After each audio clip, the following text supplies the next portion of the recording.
Hello guys, welcome to be a banker. अगर आप नए हैं तो चैनल को सब्सक्राइब कर दें। तो आज हम करने वाले हैं S B I P O mains का एनालिसिस। दोस्तों, एनालिसिस करने में थोड़ी लेट हो गई क्योंकि मुझे घर बुलाया गया था। पापा मम्मी बोल रहे थे कि अब घर आ जाओ, थोड़ा मिलना है, क्योंकि मेरा सिलेक्शन हो गया था आर पी ओ में। तो पापा मम्मी बहुत खुश थे, तो घर बुला रहे थे क्योंकि मैं हॉस्टल में रहता हूँ। तो फिर भी मुझे बहुत दिन के बाद टाइम मिला। अभी गाँव में हूँ तो वीडियो बनाने में दिक्कत हो रही है, तो फिर भी एनालिसिस करने जा रहा हूँ।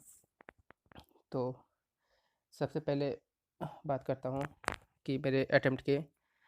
तो मैं रीजनिंग में 26 अटेम्प्ट किया हूँ। क्वांट थोड़ा इजी लगा मुझे, और मैं इसमें 22 क्वेश्चन किया हूँ, और इसमें मुझे लगता है कि एक्यूरेसी भी अच्छी है मेरी, मीन्स 20 प्लस 21। एक आध मिस्टेक हुआ तो हुआ, बाकी सब सही रहेंगे। करंट अफेयर दोस्तों थोड़ा टफ था, क्योंकि अभी का जो करंट अफेयर का पैटर्न है, मैं 3-4 मेंस दिया हूँ इस साल में, तो अलग ही लेवल पे करंट अफेयर आ रहा है। मैं कहीं कोई पीडीएफ से पढ़ के जा रहा हूँ तो मिस लग नहीं रहे हैं कि कहीं से आ रहे हैं। बात करूँगा दोस्तों करंट अफेयर में कैसे आ रहे थे क्वेश्चन। और इंग्लिश भी इस बार थोड़ी टफ थी, मीन्स थोड़े डिफरेंट टाइप के एरर पूछ रहे थे, न्यू न्यू टाइप के क्वेश्चन थे इसमें भी। तो कुल मिला के मेरे 104 अटैम्प्ट हुए हैं। और डिस्क्रिप्टिव का भी बात करूँगा। तो पहले हम लोग रीडिंग की बात कर लेता हूँ। तो रीडिंग में दोस्तों 4 पजल थे, जिनमें से 2 तो ब्लड रिलेशन पे बेस थे, और एक सर्कल पे बेस था जिसमें से 6 इन और 6 आउट थे, 2 सर्कल थे। और एक जो आई थी पजल, वो एज वाली पजल थी। तो मैं एक पजल बनाया था, 2 पजल बनाया था, एक सर्कल वाली बनाया था और एक एज वाला बनाया था। 2 पजल यहाँ से बनाया था। और लॉजिकल रीजनिंग के 4-5 क्वेश्चन थे, तो मैं 4 क्वेश्चन बनाया था लॉजिकल रीजनिंग के भी। उसके बाद दोस्तों इनपुट आउटपुट के क्वेश्चन थे। तो आउटपुट के जो क्वेश्चन थे, वो फिल इन द ब्लैंक्स में थे। मतलब मुझे इनपुट नहीं दिया हुआ था, और मुझे 5 स्टेप लिख के आउटपुट नहीं बनाना था, मीन्स उसी में ब्लैंक थे, तो मुझे उसमें मीन्स पिकअप करना था कि कौन सा सही है। तो इसमें अराउंड 4 क्वेश्चन थे, तो ये बन गई थी आसानी से, ये डुएबल थी। उसके बाद डिकोडिंग के भी क्वेश्चन थे, तो वो भी मैं डिकोड कर लिया था, वो भी बन गई थी। उसके बाद डायरेक्शन के क्वेश्चन थे, वो बहुत लेंदी थे, वो मैं स्किप कर गया। उसके बाद इन्वर्स सिलोजिज्म के क्वेश्चन थे, वो भी 3 क्वेश्चन थे अराउंड, तो वो भी कर लिया था मैं। तो और भी शायद मिसलेनियस क्वेश्चन रहे होंगे। तो कुल मिला के मेरे रीजनिंग में 26 क्वेश्चन अटेम्प्ट हुए हैं। उसके बाद चलता हूँ दोस्तों क्वांट में। क्वांट में दोस्तों एक क्वेश्चन था नंबर सीरीज पे, जिसमें 2 क्वेश्चन थे, थोड़े बड़े बड़े थे क्वेश्चन, लेकिन वो नंबर सीरीज में करेक्ट कर लिया था, तो दोनों क्वेश्चन बन गए थे। वो ए बी इनिशियल जो ए बी था वो फिल इन द ब्लैंक्स था, बाकी उस पर क्वेश्चन दिए हुए थे, स्क्वायर बी स्क्वायर समथिंग इस तरह के क्वेश्चन थे। उसके बाद दोस्तों एक कैसलेट था जैसे, और वो कैसलेट उसमें 5 क्वेश्चन थे, और वो कैसलेट मेरे से 3-4 मिनट में ही बन गए थे, तो वो मैं बहुत जल्दी बना लिया था। मीन्स मेरे अराउंड मैथ सेक्शन में फर्स्ट 10-12 मिनट में मेरे 8 क्वेश्चन बन गए थे। मेरे पास काफ़ी टाइम बचे हुए थे, तो फिर मैं उसके बाद में फिर और मिसलेनियस क्वेश्चन की तरफ चला गया, तो जिसमें से Q1 Q2 के 4 क्वेश्चन थे, वो मैं बना लिया। उसके बाद डाटा सफिशिएंसी, जो मुझे बहुत अच्छी लगती है, तो वो मेरे से सारे क्वेश्चन बन गए, 3 क्वेश्चन, और वो मेरे सही हैं। तो इस यहाँ तक मैं फिर आई थिंक 14 या 15 क्वेश्चन यहाँ तक बन गए थे। उसके बाद मैं एक 2 DI बनाया था। DI दोस्तों 3 DI थी, तो एक तो DI काफ़ी टफ थी। एक DI में तो टाइम वन एंड वर्क पे था, और एक DI था CI एंड SI पे था। तो CI SI के 2 क्वेश्चन बनाए थे, उसमें सारे क्वेश्चन मैं बना नहीं पाया था। और एक टाइम वर्क के थे, उसमें भी 2 क्वेश्चन ही बनाए थे।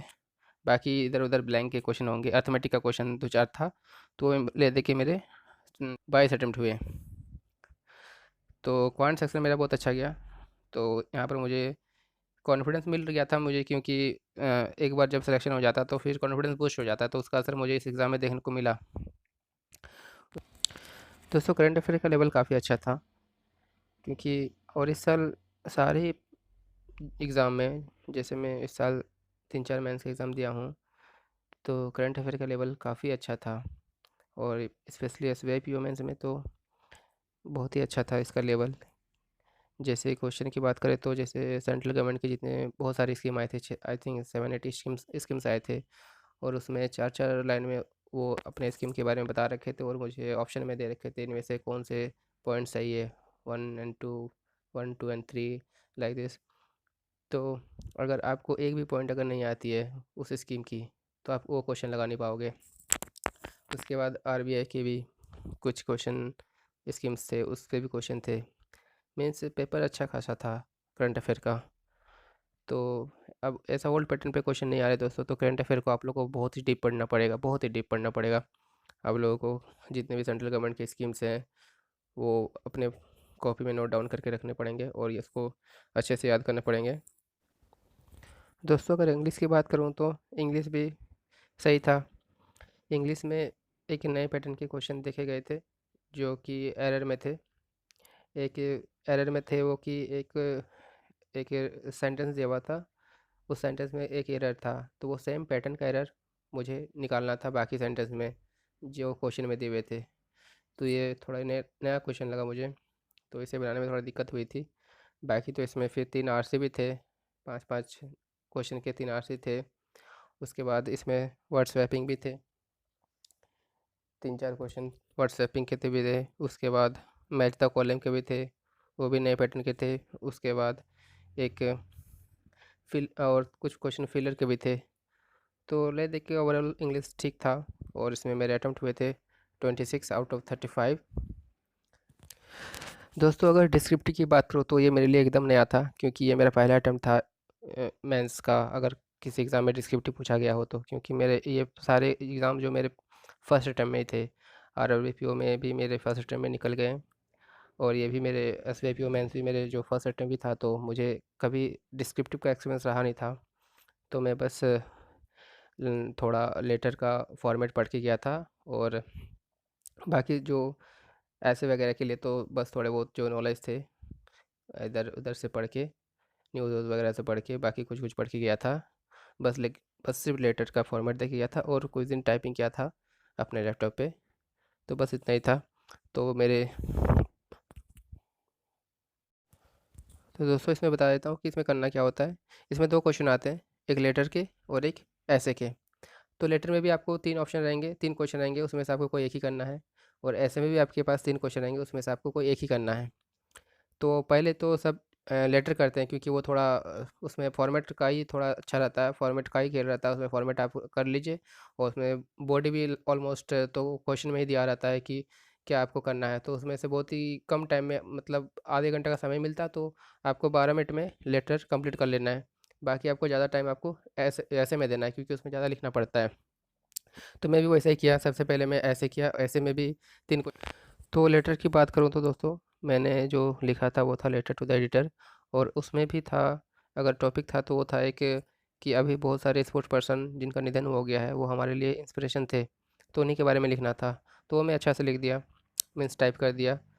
और उसमें भी मैं बहुत सारे स्पोर्ट्स पर्सन जो भी निधन हुए उनका नेम भी ऐड किया था, वो 2-3 का, जिनमें से एक मिल्खा सिंह थे, उससे उस उनकी वाइफ थी।